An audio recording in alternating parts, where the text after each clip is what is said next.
Yes, nongeye kubasuhuza rero nshuti bakunzi mwe tubana umunsi ku munsi kandi namwe mugeze hano bwa mbere mwibuke gukora subscribe, like, share na comment, tujye tubana mu biganiro bigiye bitandukanye nk'uko abo tubana babibonera igihe ndetse bakanishimira amakuru y'ingenzi mbagezaho kandi baba biteguye kumenya ndetse banafitiye inyota. Nawe rero biyungeho nanjye unyiyungaho. Ngiye ukubwira ibi nitwa Claude, iyi ni CLD Entertainment cyangwa se Claude mu mpine nk'uko nabishatse.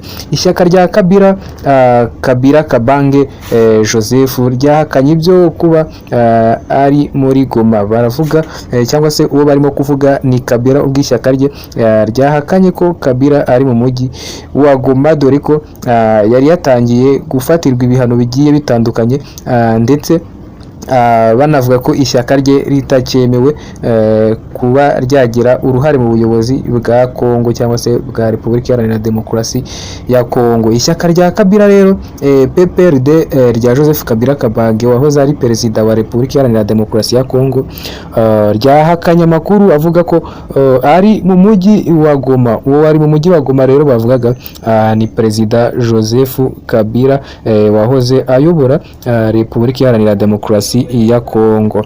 Iri shyaka rero ryabihakanye biciye mu munyamabanga uhoraho waryo ariwe witwa Ferdinand Kambere mu kiganiro rero yagiranye na Radio Okapi y'umuryango w'abibumbye. Ku wa gatanu tariki ya 18 Mata nibwo hamenyekanye amakuru y'uko Kabila ari muri Kongo cyangwa se ari Goma, aho yageze avuye mu buhungiro iharari muri Zimbabwe.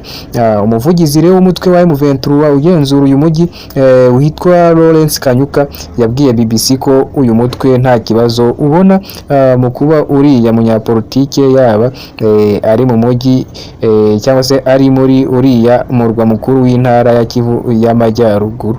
Amakuru rero y'uko Kabila ari muri Goma akimenyekana, leta ya RDC yahise itangaza ko igiye kumukurikirana mu butabera imushinja ubugambanyi bwo ku rwego rwo hejuru ndetse inahagarika rero ku butaka bwa Kongo ibikorwa bya PPRD, mbese no guhagarika iri shyaka rya Joseph Kabila Kabange.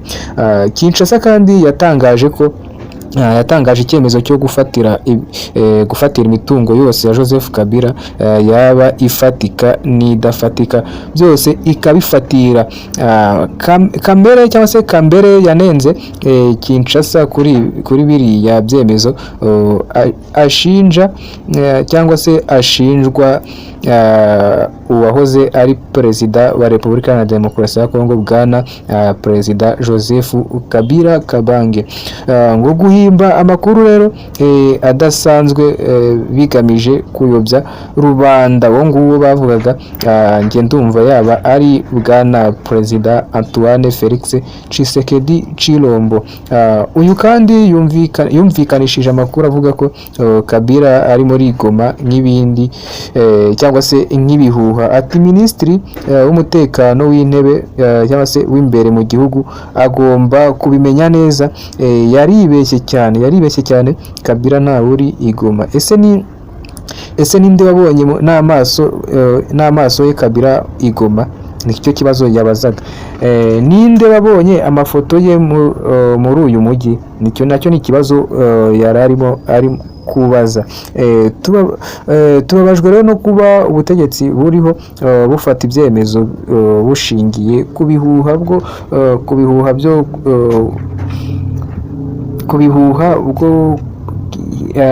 bwo bwihimbiye ubwabo bugamije kubangamira ishyaka ritavuga rumwe nabwo n'umuntu ku giti cye.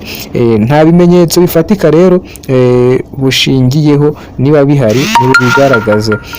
Uyu muyobozi kandi mu ishyaka rya Kabila uvuga ko bababajwe no kuba igihugu cyabo kiri kurindimurwa n'ubutegetsi buyobowe n'ishyaka rya UDPS ari ryo nyine ryatanze uriya mugabo cyangwa se ariryo Perezida Tshisekedi abarizwamo, no kuba bukomeje guhonyora amahame ya demokarasi muri Congo cyangwa se muri RDC.